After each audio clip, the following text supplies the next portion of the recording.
Hello everyone, welcome back to the fourth episode of Wake Up Call. This episode is going to be structured a bit differently since we have a co-host, and we'll be talking about a very controversial topic, I think, that is North Korea. We're all just, I guess, interested in it. We're not experts, so we're learning along with you guys. And for the episode, I invited my dear friend, also a debater, a person who has a lot of knowledge on so many things in the world and that I aspire. Nojus, you might want to expand on your introduction a bit. Okay, so hi, I'm Nojus. I really don't know, I don't know how to introduce myself, so it really pertains to the topic. But I guess, I don't know, I have been interested in socialist theory and history for a long time. So I guess just simply it puts me in a different place, the way I try to look at countries such as like the DPRK or North Korea, whatever. So I guess that's why like I was invited and the sort of points I'd like to make. But yeah. Yeah, thanks for agreeing to come on. For our listeners, like Nojus, clearly you have some knowledge about North Korea that both of us, both Milda and I, don't have. Do you want to give basically a brief history of North Korea and how the Korean Peninsula became so divided? Okay, yeah. Once again, so I'm not an expert. I'm not really educated in the history of North Korea, but I can give you some broad strokes and sort of also ideas that I take away from Korean history. So to get it out of the way, Korea is like 1,000 years old, has been existing as a country, and it has been really unfortunate in how it has been sort of geographically placed, because it has always been at the sort of place where empires and like really significant sort of powers meet, because it has been dominated by China for a really long time, not in the modern era, so perhaps it's also not as relevant, but it's certainly also culturally relevant in Korea to some degree, as I understand. And also just being at the footstep of like the eastern part of Russia, and then really to the west of Japan, and also the United States always trying to homogenize itself in the Asia Pacific region, and also like through its domination of Japan right now and South Korea. Also then we'll maybe get into the wars, and whatever. So Korea was formally colonized, I think, where we should start in the 20th century, in the 1910s by Japan. It was colonized for a really long time, and during that colonization, it was like the Korean political organizations were brutally suppressed. Food exports were all going to Japan. So most of the rice that was being produced in Korea was actually eaten in Japan by Japanese people. So, but most of that rice was also produced by the Korean workers there, and so you also had problems with huge shortages, the destruction of cultures, like people being sent away to work. A lot of the working class in Japan then became Korean, because they were sort of forcefully migrated there to do industrial labor and etc.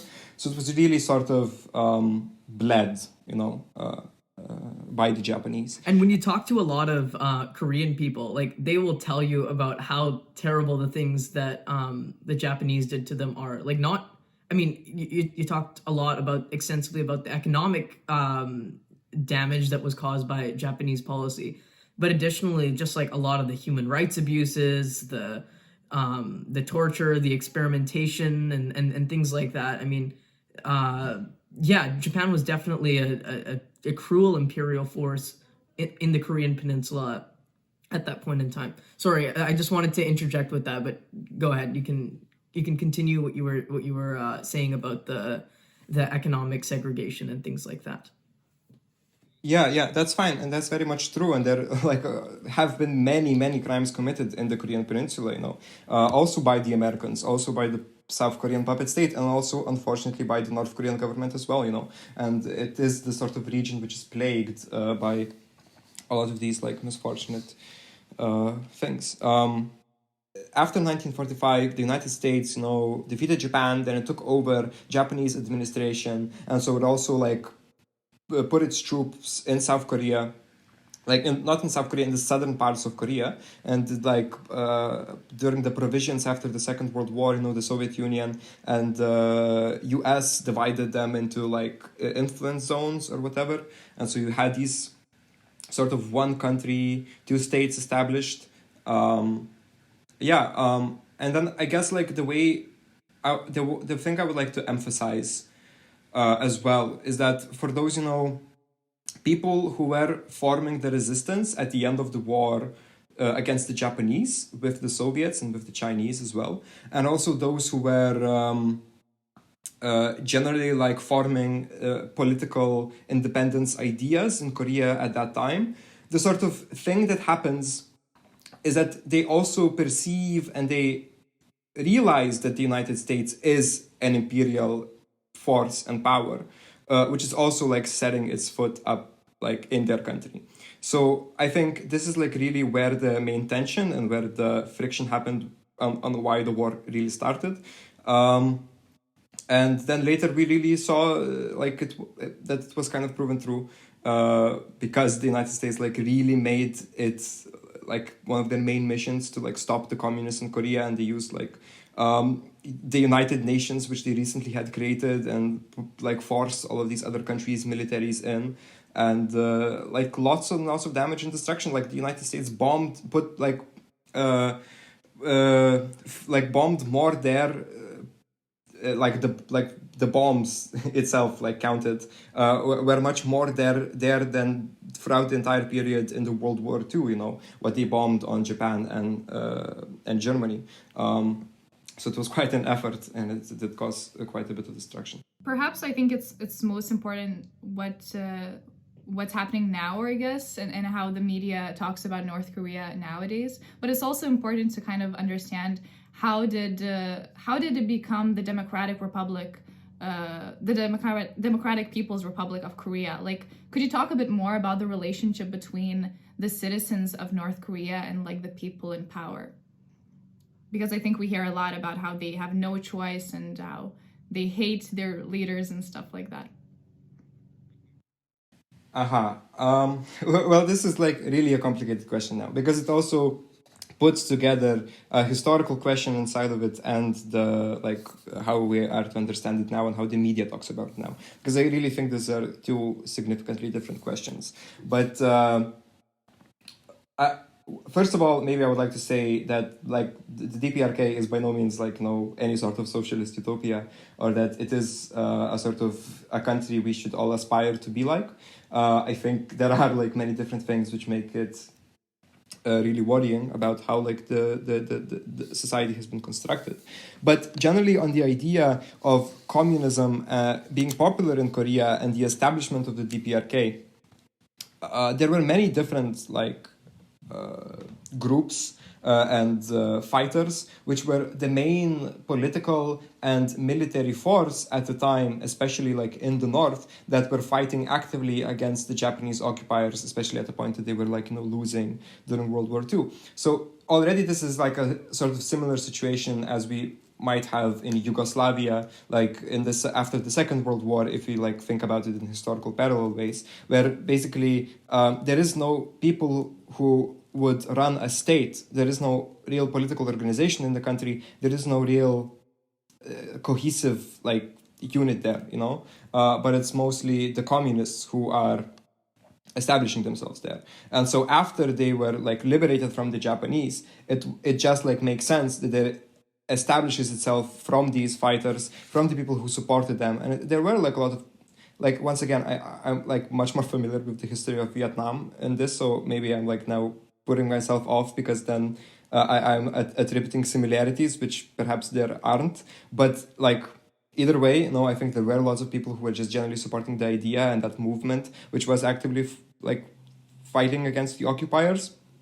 So yeah, I guess just I would like to point out how it just makes sense that there was a communist state built there, and it just makes sense that the people supported it, and I think that the people supported it for quite some time. As to also into the history of when it became the sort of very unitary personality cult oriented Kim Il Sungist like whatever state. This mostly happened like in the 60s and 70s. So also you had the period like during the Korean War, and then a bit after the Korean War. It was like very different developments that the state could have gone to, but it's once again like complicated. Forgive me if this sounds a little cringe, but when you're talking about North Korea and about it being basically a people's revolt and the idea that this Marxist communist policies were widely supported by the population, and they envisioned that, and eventually leading to the totalitarian cult of personality, elite dominated state that it is today, it reminds me a lot of Orwell's Animal Farm. Like something that started off with right intentions and popular support, and then eventually led to a bunch of pigs at the top controlling everything, saying that they're the smartest, they know the best, they're literally God. Okay, I like this question, because now I would like to get into the second part of also what like Milda perhaps asked me, like on the like more how the media talks about how to understand it now. So I had a lot of these points written down.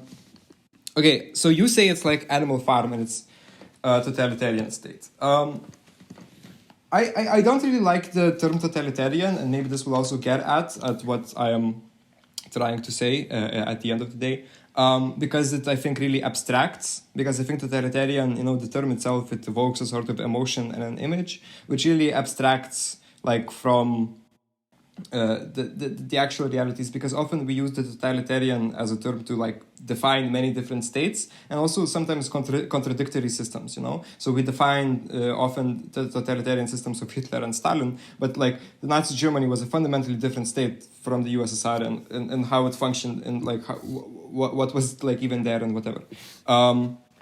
And so what term would you prefer for describing North Korea? For describing North Korea, I don't know. I think mostly we must understand it as a nationalist, anti-imperialist state, which also does have like a sort of dictatorship and cult of personality. But I think it's also important to recognize the sort of old style planned economy that they still sort of have, which also like ensures certain liberties which are not ensured in different sort of systems of economic functioning, and are not even like ensured in like places like South Korea as well. So I guess, because I think these are all important factors when we like try to define a state, right? So these are points maybe I would like to bring up. I don't think there's just like terms which once again like we can just ascribe to different countries and like bring them under these different umbrellas and say it's all the same. Okay, that makes sense. Sorry, I did cut you off there in saying what you're saying. Do you want to respond to the sort of idea of the Animal Farm? Because I think that is a really nice transition into the current North Korea discussion. I want to respond to the idea. Okay, so perhaps I'm going to be now like self-contradicting myself in the sort of actions I perform and the rhetoric I espouse, because the main thesis I sort of have and the idea I would like to espouse is that we perhaps shouldn't be talking about North Korea as much as we are, and sort of that North Korea has become this like media spectacle on which we also ascribe many different like political realities, and so I'll get into this like now. Okay, so I just wrote down a couple of words of like how we usually like hear and see about North Korea. So it's usually like shock, it's like very shocking content, which is also like very what makes it so appealing, that you can be like shocked in such a way to find out about this like a state that is like this. This is especially true for like I think people like generally Westerners who imagine themselves in living these like perfect liberal democracies, which is like the free world, the best way of governance, and to sort of look at this backwards sort of like really, as you say, like Orwellian, sort of entirely dystopian, entirely shadowy sort of place.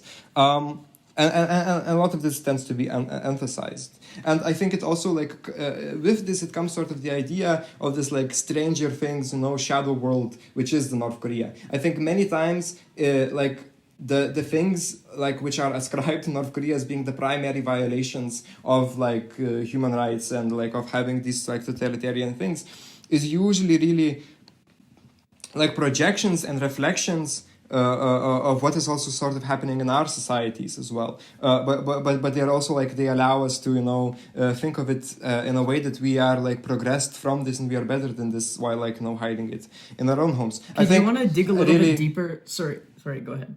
But I was just gonna ask just a little bit deeper on what those projections of our society are.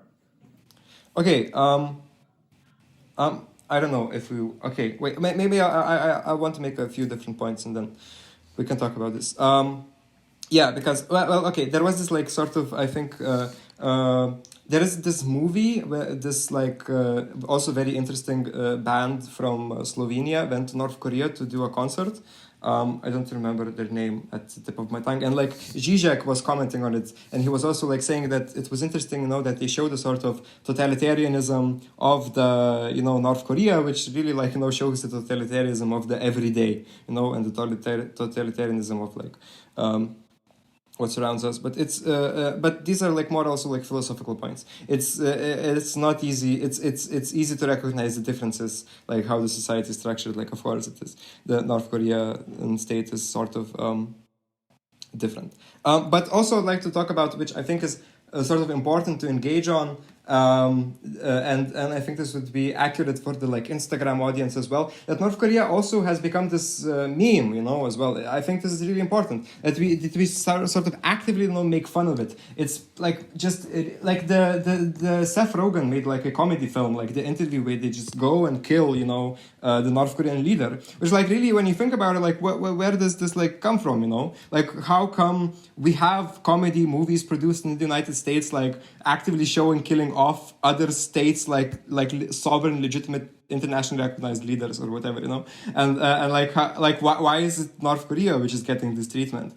And I think this really gets at the sort of sensualization that we have of it, and I think this really, really interplays into the itself like profit-motivated liberal media that we have, because it is like very interesting and very like fascinating, shocking, and easy to tell a story about North Korea. We had like a lot of misreporting about this, a lot of misinformation as well, like how the North Koreans, like they are so wacky, they discovered a unicorn. They have said this themselves. This was like reported by Fox News and stuff like this. They said that North Koreans say that they invented the hamburger. The North Koreans say that they only allow like 9 haircuts that are done, and also all of this. And a lot of like, I think on YouTube there are like clickbaity videos which are made. I think there are like listicles, of like these really pop media information sources which just sort of like espouse these sort of wacky and strange things which we can tell about a country. And I think this really like fetishizes and sort of distances us from the really like I don't know from what like it's a country of 24 million people living there, and I think there is a significant like emphasis that we must put it like within this like country with 24 million people. They are like living just regular daily lives as well, and we never get this image from like the Western media. All we get is this like fantasy world, this like as you say, Orwellian dystopia, which also like with very many like wacky characteristics, I would say, like that would be easy to make fun of, that would be easy to shock, and etc. Which then again, like I don't want to go on the whataboutism like conversation as well, but I think there is a significant factor there that it's also the Cold War context, and that it is like a self-described socialist state, and it allies with anti-US interests as well. But there are like countries like Turkmenistan, which also have like very much these sort of like dictatorships with cults of personality, with like similar historical contexts as well, but are not like outwardly socialist or whatever. Or like we don't talk about them. We don't tend to talk about them in the sort of same ways that we do about North Korea. And we don't tend to put so much focus on it, But yeah. Yeah, I wanted to add 2 points actually to this on like the perceptions of North Korea, because you talked about Squid Game, but right now I'm not sure if you've seen Money Heist, but there's a new edition of Money Heist Korea, which is quite interesting because it paints a picture of like a unified Korea, and it even talks about how North Korean worker migration to South Korea leads to like crime and exploitation, which I think is really interesting and which kind of challenges the narratives that we see in traditional media. But secondly, I think it's not only about like how North Korea is a country of like memes and sensations that are so like shocking, but also how North Korean defectors, such as a very popular book author and YouTuber Yeonmi Park, she I think, you know, became rich because of how she described North Korea to be a hell, and used the most shocking words whenever she went to interviews. But the reality is that she's being paid by the American government. Okay, to add on this, she's not really being paid by the American government. I'd like now to, yes, make a point of this. I think the yes, because North Korea is a country which we have very little information about because it's very closed off, and most of the information that we can actually viably get are from defectors. But the thing that also happens with defectors, which is often like then problematic, once again, I would like to notice and point out also how Yeonmi Park and many different like defectors which are most culturally significant, which have appeared most in news media and etc., tend to be very young, tend to be born in the 1990s or a bit afterwards. I think this is very important because after the Soviet Union had fell, and the economic structure which North Korea had attached itself to and which basically supported North Korea fell apart and just got destroyed. And so this really also destroyed North Korean economy. And then there was a period of climate catastrophes as well with floods coming in, which disrupted food supply for the country, which really made it a very difficult period. And that was really a period when a lot of people migrated or like defected from North Korea. I also don't always like to use the term defector because a lot of people also like migrated away from North Korea or like moved to China and all of this, and also how we use this language also sort of implies certain things. I guess this also plays into the dystopia conversation or whatever. But this is one of the points I would like to make. So these are the people who are really, like, they really did suffer, and it was really a bad time in North Korea. But also the image that we get from them is very particular to that time period, and the image is also not really full of the like historical context, and also doesn't really inform us on what's happening in the current moment fully. I'd really like to now just plug a movie which I watched yesterday, and like which really like helps, I think, to understand. It's a really good movie. It's like called The Propaganda Game. It was released in 2015 of this Brazilian or Spanish journalist, I don't remember, just going to North Korea. And then he's also like playing a lot of images of news reports and interviews, like interspliced one together. And like he says, like, I have no sort of points to make. I just want to say we are all part of this propaganda game, you know? And yeah, I think there are like these big like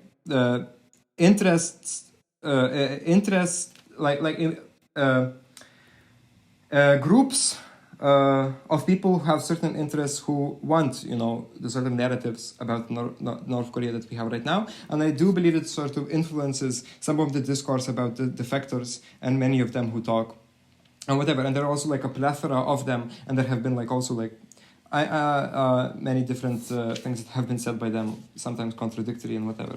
So yes, on the defectors, I had to say this. No, I'm a big fan of criticizing the news media for their sensationalization, and I do agree that there is definitely some element of it. But I mean, I'm going to give them a little bit of a break here because I mean, the UN describes North Korea's human rights violations as follows.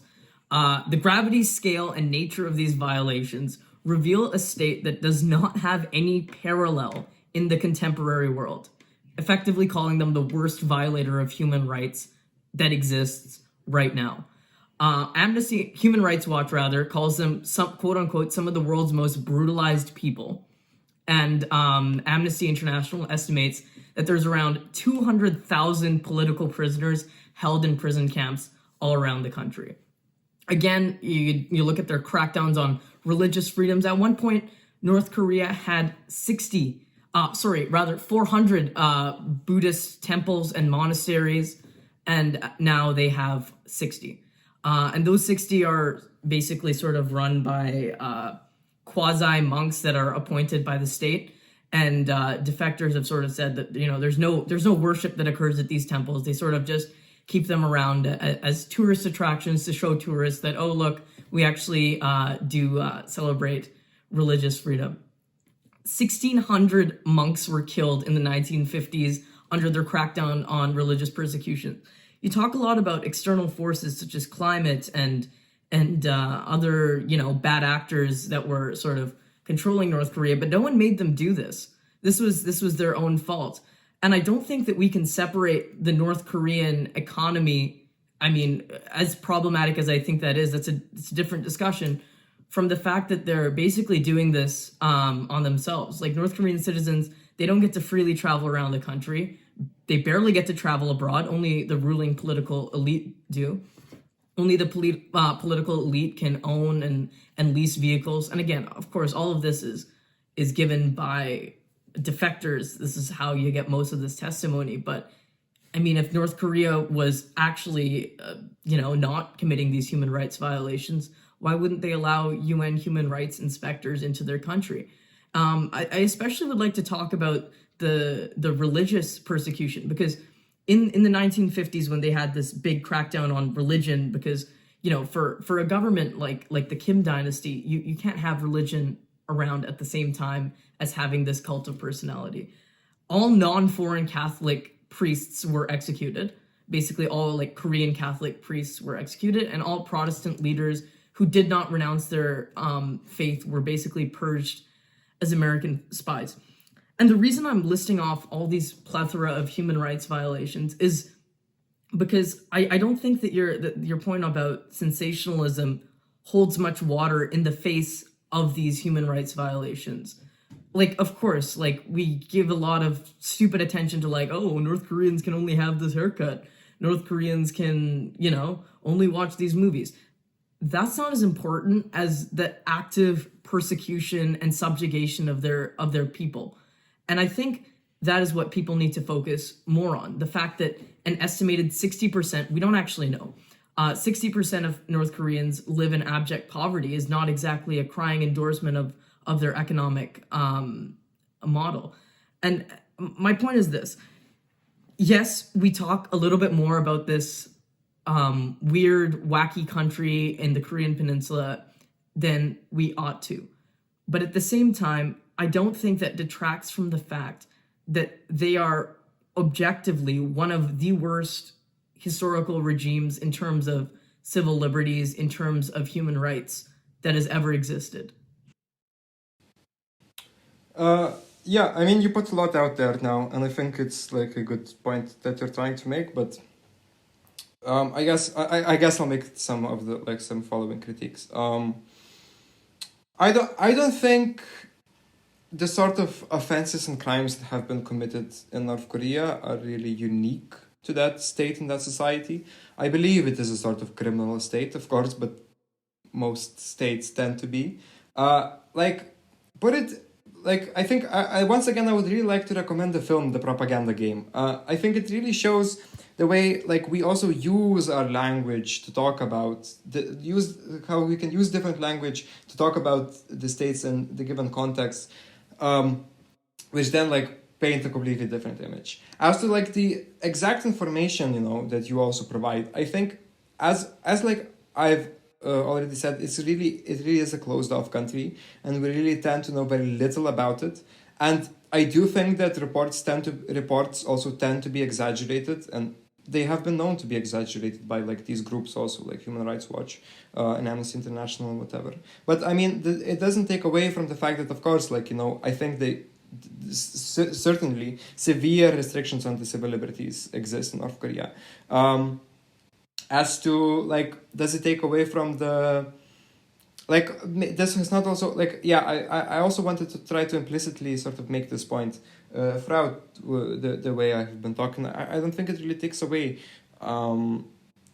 fundamentally in any way from how we should approach the country as to what are the problems and what do we need to look solutions for? Because I think then we really need to look at questions of unification of the Koreas, and then also what the U.S. like role in that, and I think this is really, really significant, which is like a really important external factor in how we should like even approach dealing with that country, because it's not going to like change internally or whatever. So yes, I don't know. I mean, just to push back on your point that they're not unique, I think that was throughout my sort of long rambling of various stats and figures. I think my point is that it is unique.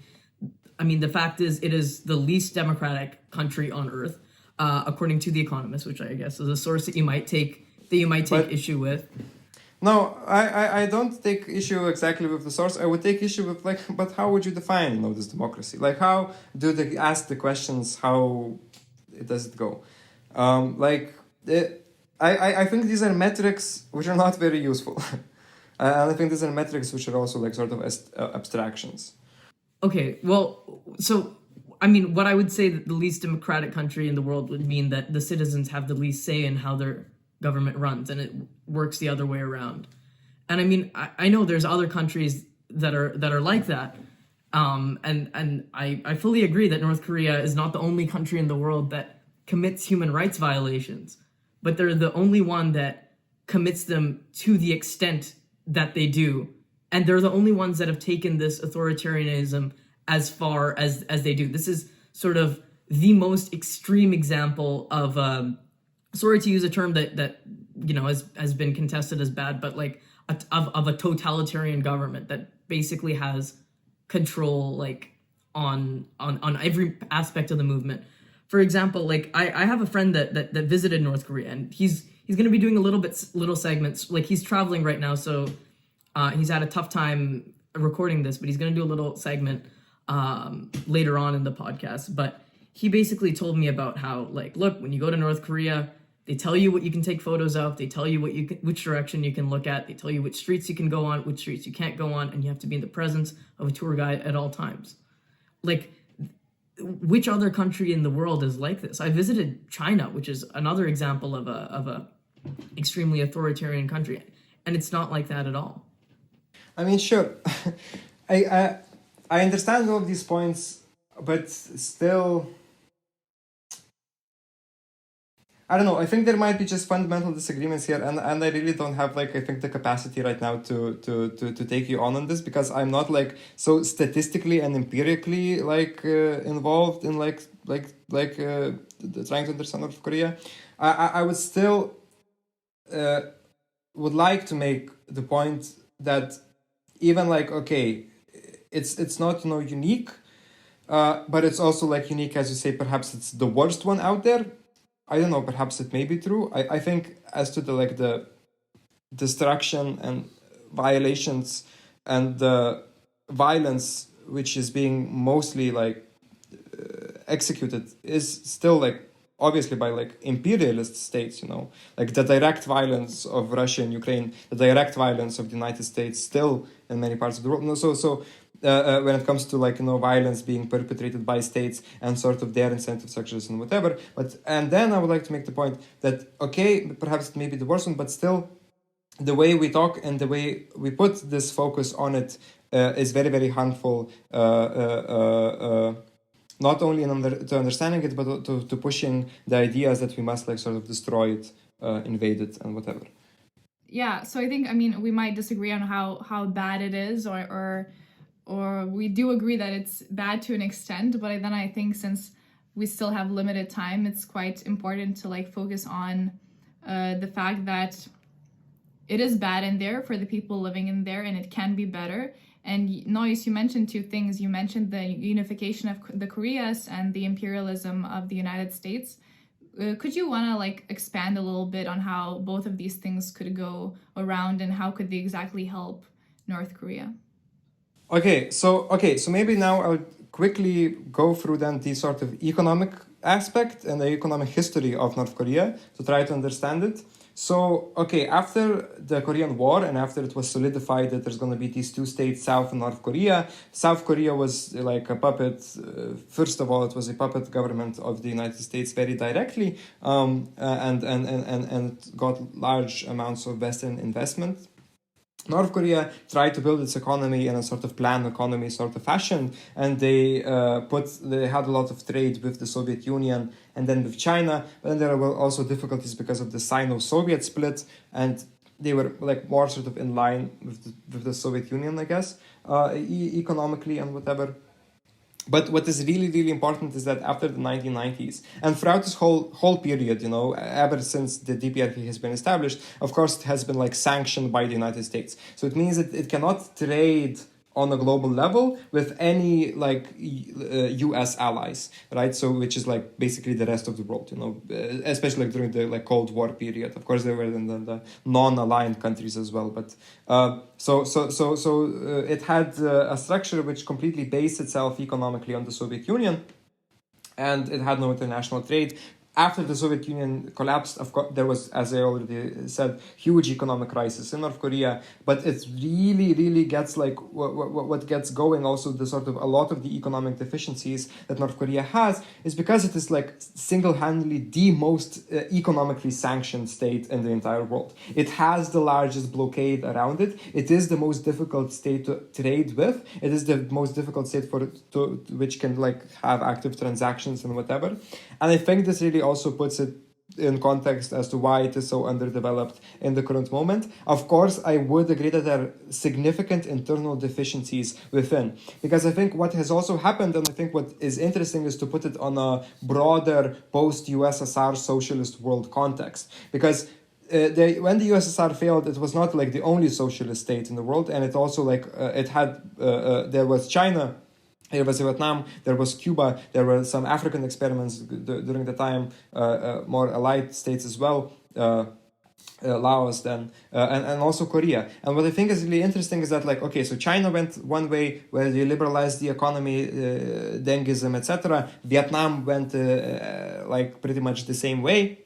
And then like Cuba basically was also very similar to the North Korea in like its like position in the world. It also was very blockaded, also very dependent on the Soviet Union, also faced a huge economic crisis in the 1990s. Cuba tried to open itself up for tourism, and also made some experiments with liberalizing the economy, and they're continuing to do so. North Korea went into this extreme nationalistic mode of absolute radical self-deficiency, where they say, okay, the rest of the world is not going to trade with us. They also, I think, sort of now perceive China, Russia, and and the United States as all like sort of imperial powers. And I really think that they really want to like just be on their own, and that's like the main driving, like even ideological force of the leadership and of the country. And so I think this has really did like this ideological sort of way, and the consolidation of power through these means have really led to internal economic deficiencies as well. So yes, I think this is also what I wanted to say. So there's no bright future for North Korea. Then on the unification point. Okay, wait. Okay, what I wanted to say about the unification is that, like, from the North Korean perspective, there is no possibility of unification with the United States troops like stationed in South Korea, because that's like just perceived as like, no, there being one Korea, and then one part of Korea is being occupied by an imperial power, by the US. It's never gonna fly with them. It's never like the denuclearization, demilitarization of the region, etc. must happen. Like, I don't think like it shouldn't be like US mediated, right? I think they should just move back out. I think this is where the sort of really where conversations about unification have to happen. But unification, nobody wants it. I think this is really the problem. Nobody wants it. Like the United States doesn't really want it because they want just to have a South Korea, and they also kind of want to have a North Korea there. It's kind of useful to them. It's really easy for them then to push a lot of their like military into that region and etc. South Korea doesn't want it because it would be really expensive, like, to pay for it, I think, also, because like they would have to absorb the North Korean economic system, which would be, I think, really difficult for them. I think this, like West-East Germany, which would also really be difficult for the North Koreans as well. China and Russia, of course, just want like, regional bulwarks against US influence. China doesn't want the US troops at its border.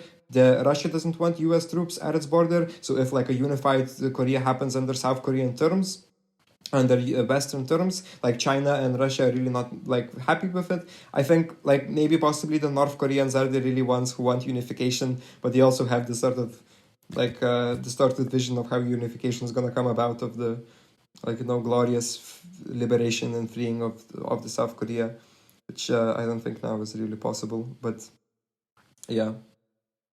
No, I don't think there are chances for unification soon. I think there are chances for military escalation soon. But like I mean, I think it could turn out still better, and I think what we must still agitate for as like anti-imperialists is to sort of say that the United States is not playing a good role in the region. They're not trying to solve any conflicts, and perhaps they are only exacerbating the problems that we have, and to make a point of this. So Okay, awesome. So I think that's where we'll end this part of the podcast, the discussion. And then thank you very much, Nojus, for telling us more about North Korea. I think I learned a lot. And yeah, we'll move on to the monologues, the rants. So now we're moving on to the next part of the podcast, which is the rant, which we know you guys love. So Vishwa, I heard you're talking about your local issue today. What is it? Yeah, I mean, more of a national issue, but it's about Canadian healthcare. From when we're young, Canadians are told that we should be proud of our healthcare system. After all, it's free, universal, high quality, and most importantly, better than that crappy and unequal American system. And I mean, for the most part, I agree with everything that I just said. But the problem is, all that pride in our healthcare system goes away the second that we actually need medical care. From our 4-hour average emergency room wait times to see a doctor, to the 1.5-year long wait to get knee replacements, our healthcare system is just fundamentally broken. And to put the final nail in the coffin, the COVID pandemic happened. All those numbers that I just gave you, those are from 2019. Before the COVID pandemic completely obliterated our healthcare system, forced us to cancel countless surgeries, cancer screenings, etc., etc. The COVID pandemic basically took these existing issues in our healthcare system and magnified them by 1,000. In today's rant, I'm going to be talking about the flaws within the Canadian healthcare system and really examining them, and basically talk about why our much celebrated universal healthcare system is in some serious need of reform.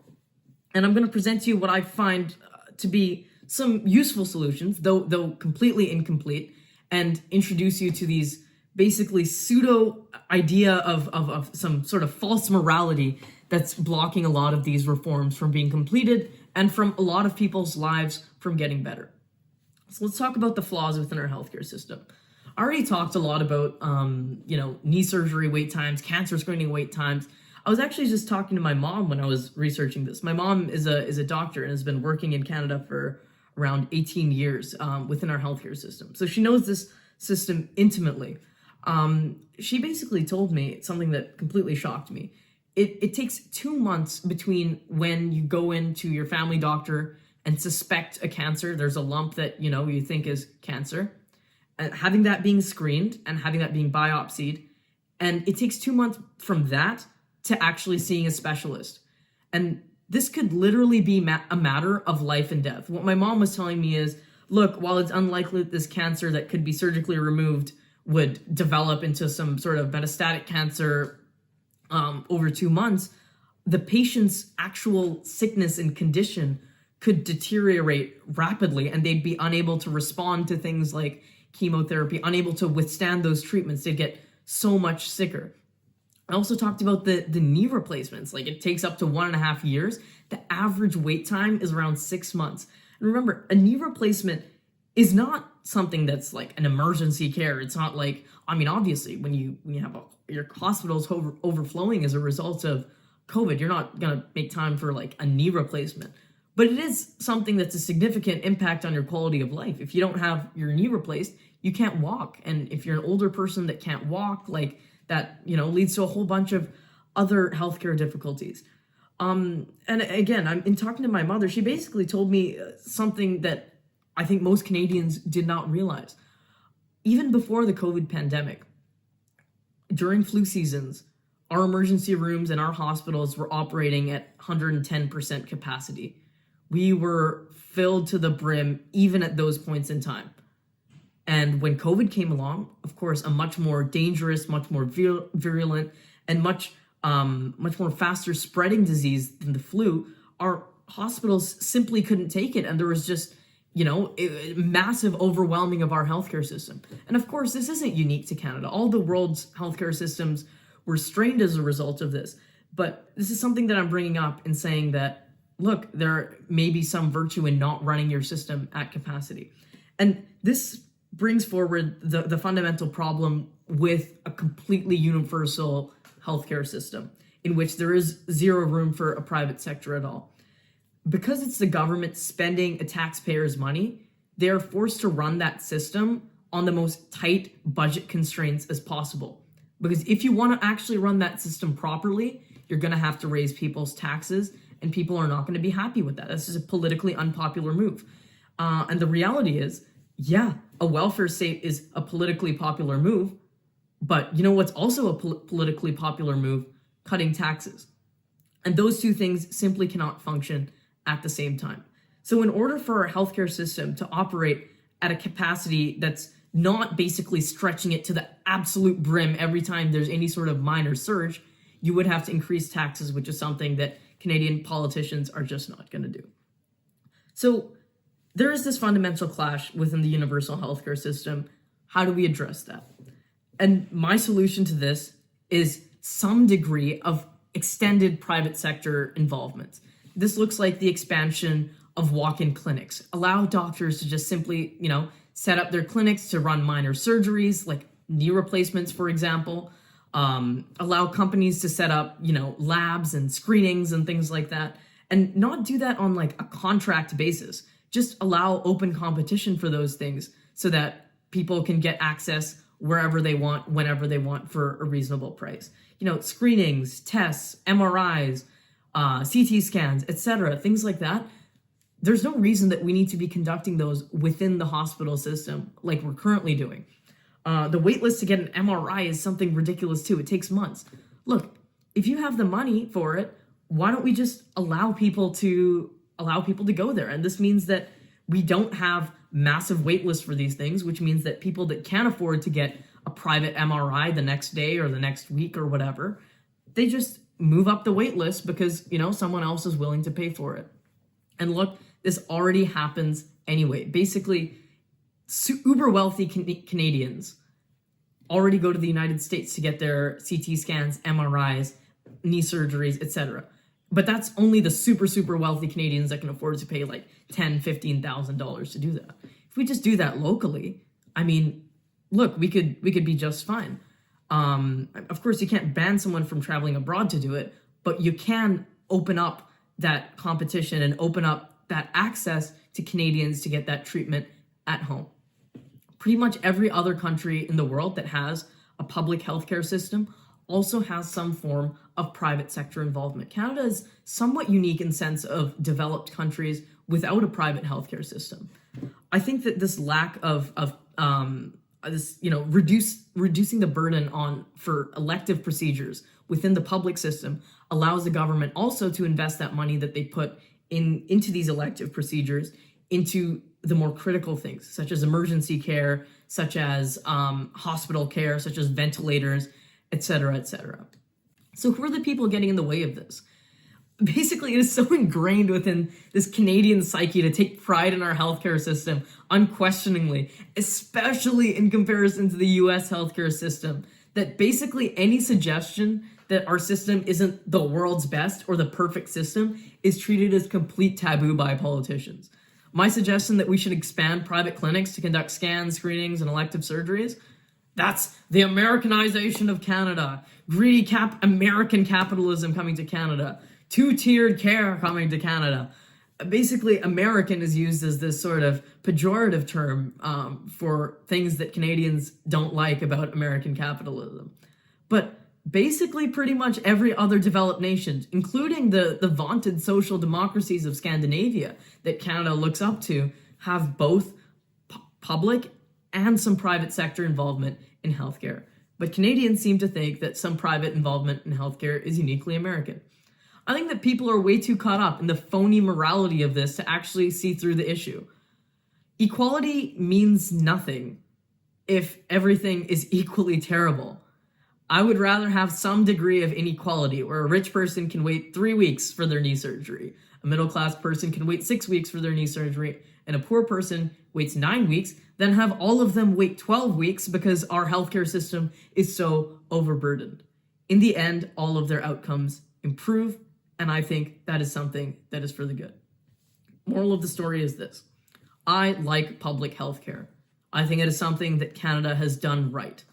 With that being said, I'm not delusional. I don't think our system is perfect. I think that we could improve on it vastly. And coming out of this pandemic, especially with the surgical and screening backlogs, we need to introduce some sort of reforms to make sure that we are actually a functioning country. All I ask to my fellow Canadians is don't let this wishy-washy fake ideas of morality get in the way of saving people's lives. Woo, thank you, Vishwa. It's really also very interesting for me to hear about like Canadian issues specifically. But also I think like what you say about morals and stuff is also a bit about partisanship, and not necessarily partisanship, but just staying true and like staying very loyal to what you believe in.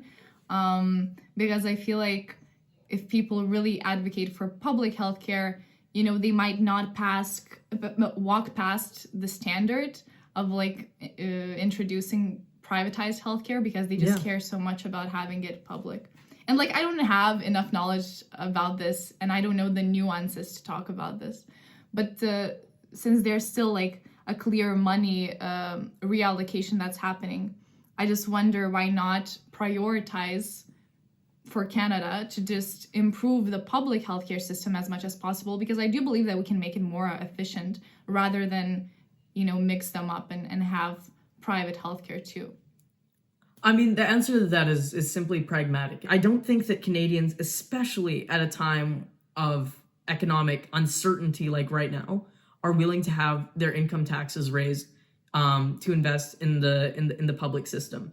I think that there needs to be, of course, I do believe that the public system needs reform, but I think that reform needs to come with the resources that are at their disposal and needs to be focused on the emergency and critical care aspects of it that to me, are the primary benefits of having a public healthcare system is strong emergency that you don't have to pay for and strong critical care ICUs that you don't have to pay for. I don't think it needs to be for knee surgeries, cancer screenings, et cetera, et cetera. I think that the private sector can do that a lot better. And those resources that the public system gives to those non-emergency cares can be better spent within more urgent and acute care. All right, Milda, what are you ranting about today? Yeah, so I'm going to talk about two very contradicting ideas. I think one is the military, which I absolutely despise, and the second one are women who I adore. So yeah, before I actually start, I want to give a shout out to my debate coach, Rant Ridzevičius, because she was the one who introduced me to this topic by giving a presentation on it. And when I heard it, I was so in awe, but I was also so sad to hear all of these things. So I just wanted to share it with you today. So basically, today I'm going to talk about how men are the military, but women are in the military. And this sentence that I just said basically, explains that women right now who are serving in the army face a lot of issues ranging from sexual assault, just straight up sexism, but also simply segregation. And it's way harder for them to rise through the ranks and to make a career in the military without giving up their femininity, which is a huge issue that I'll talk about later on. But basically, a lot of what we hear from the feminist movement, especially a lot of liberal feminists, is that, look, okay, So there's just not enough women in the military if we have these issues, right? So we should be advocating for women to go achieve their dreams and to go explore and break gender stereotypes by going into the military. So we will have like a more gender equal military, and all of these problems will sort of solve by itself. But I argue that that's not the case, and basically that having more women in the military will not change the patriarchal structure of it, and will ultimately just end up hurting more women mentally and possibly physically. So overall, in my rant, I will not be like analyzing my pacifist views. Maybe in later episodes, I will not be analyzing why supporting such structures as the military means that you support war and killing of people. But I will basically argue that women who voluntarily are thinking of going in the military or are kind of pushed by outside forces to do so simply should choose not to. And there's two main reasons that I'm going to talk about today. The first one is sexualization. So it's quite like funny how overall the representation that we have of female combatants is like extremely sexualized in the media. If you go on Pinterest right now and you type in women in the military, you will definitely get articles such as, and I quote, 21 of the hottest patriotic women that currently serve in the US Army. Or you will find Google images of female combatants wearing heels when they march. So you know, this kind of still huge gender gap in like how we treat women and men not equally in the military, right? But also, when you come into the military as a woman, as like when you live in this very patriarchal structure, very in a big hierarchy in the military, you're faced with this sort of segregation that you're either, and I'm gonna be explicit, I'm sorry, but this is needed for scientific purposes, that you're either a whore or you're a bitch. And let me explain this. So in any environment, I think that many women have experienced this and know what I'm talking about. This happens even in schools, businesses, companies, which are more patriarchal to their nature, right? Especially like the military. So like, if you're a woman who's like very stereotypical, I guess, or traditional, you're nice to people, you like laugh at men's jokes, you let them, you know, kind of talk to you, you're kind of easygoing, whatever, and you adhere to what they want to hear, then you're too easy. You're not wifey material enough. So you're kind of divided to the whore spectrum of women, right? But if you're cold, if you don't smile a lot, if you don't really listen to what men say or don't laugh at their jokes, if you call out men for like the stupid things that they do, then you're like a bitch. And then no one's gonna want to be friends with you, right? So especially in patriarchal like kind of environments, this is the division that women face. And this really happens in the military too. So like I even found a quote of a female combatant which said, "I sometimes accept comments about other women which may enable assault. Do I accept these behaviors in order to become one of them, that being the men, or do I say it is not acceptable and risk being seen as a bitch?" So essentially for a woman, since I think in any case, like as a woman, when you go to the military, you have a goal, right? And for a lot of women, that goal is to like rise through the ranks, like make a career, like have some kind of changes in the system that you can make. But in order to actually rise through the ranks, you have to succumb to the structure. You have to become one of the lads, one of the men who are extremely sexist most of the time, or you will simply be divided into these two categories. So you cannot really be yourself, right? But there's also horrible rape culture that is in the military. I read about Israel's military, and as you know, women have a mandatory serving period in the Israel army. And there's a lot of issues there. For example, the Israel Defense Force data shows that in 2020, there were more than 1,500 reports of sexual assault, whereas in 2019, there were 1,239. So as you see, it's kind of increasing, and think about all of the instances where it's not reported, right? So this is the effect of sexualization and this kind of gendered problem that we have with the genders in the military. But the second reason is this militarized masculinity that we have, which of course has been built over years of the patriarchal structure. And basically, especially in the United States, you can see that in the military that there's this very big lad and honorary man culture, which embraces toxic masculinity and having that kind of strong man approach to life. So the general theory is that the more male a woman's physical appearance is, that being like having short hair, having no makeup, being just dressed in a non-feminine way, the more her femininity is sort of masks, the more she reduces her disturbance to the male social cohesion in the military and is able to kind of rise through the ranks or not really be treated weirdly, right? Anthony King writes in his book, The Female Combat Soldier, that basically, somewhat paradoxically, in order even to be sisters in the military, they have to be men, right? The military has yet to develop an unproblematic concept of femininity that recognizes women as women. So essentially, as a woman, if you enter through the military right now, you will inevitably face these structures of either oppression or just not being able to be yourself. So ask yourself, like, is this something that you want to face, right? And it takes absolutely, so it's generally unfeasible, or it takes decades for a woman to rise through the ranks in this kind of structure, right? But I think what is especially interesting, and I will not get into this very broadly, that like the roots of feminism are in pacifism. That's another reason why I think if you consider yourself a liberated woman or a feminist, it's quite weird to support structures as the military. I mean, there are certain resolutions done which are made by women advocates and activists that push for war relief or the overall objection of war, right? But I will not talk a lot about this because I feel like I will ramble for like 10 minutes, right?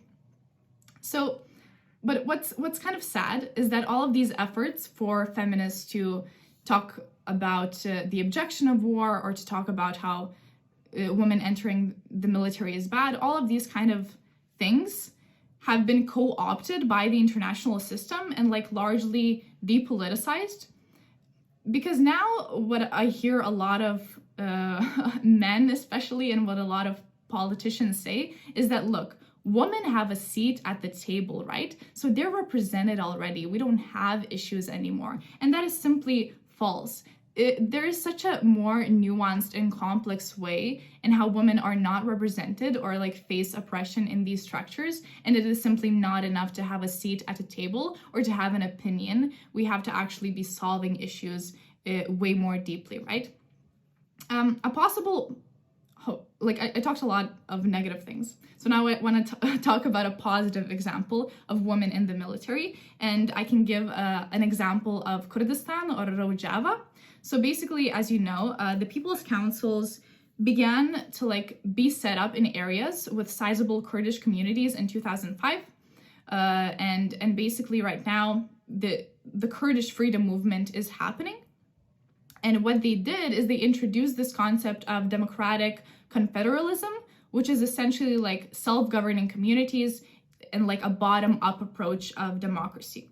So what's happening in those societies is that they have this kind of approach of genealogy, which means no society is free without free women.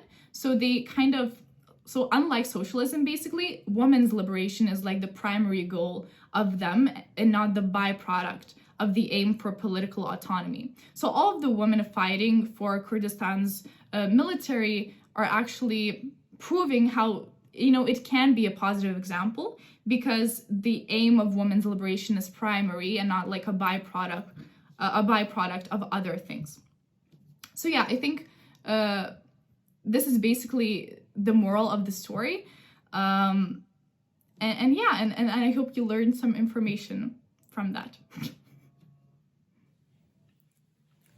Wow, that again, Milda, I've said this to you before. I think that you're giving monologues that feminist theory professors would be extremely proud of. Thank you. Yeah. It's true. My question for you is basically this.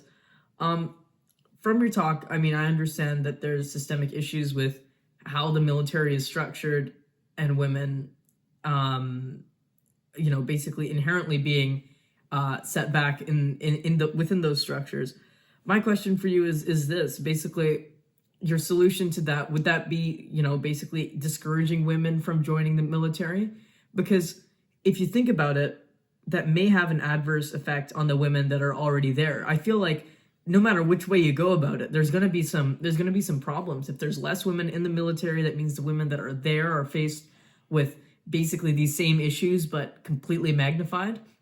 Or do you think that a potential solution would be actively, aiming for gender parity in like officer ranks, for example, like captains and generals and things like that, with women actually occupying seats of power rather than simply being in the military? Do you think that a push for gender parity in that regard would be a possible solution, or do you think that the military is just too broken of a structure for that to have any sort of effect? I think that this is a great but a very hard question to answer. Generally, yeah, I think we should be discouraging women and overall people from entering the military. I think we should be educating them as much as possible on why is it a negative force in every single way of life and the world. But for the women that do still want to stay in the military, this is a hard task. I don't even know, to be honest. I think we should definitely be talking way more about sexual violence that happens in the military, giving resources to women to feel more safe. Of course, that needs to be happening.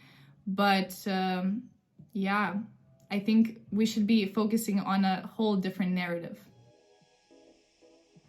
So that is it, guys. That's it for episode 4 of Wake Up Call. Thank you so much for sticking around to the end and listening.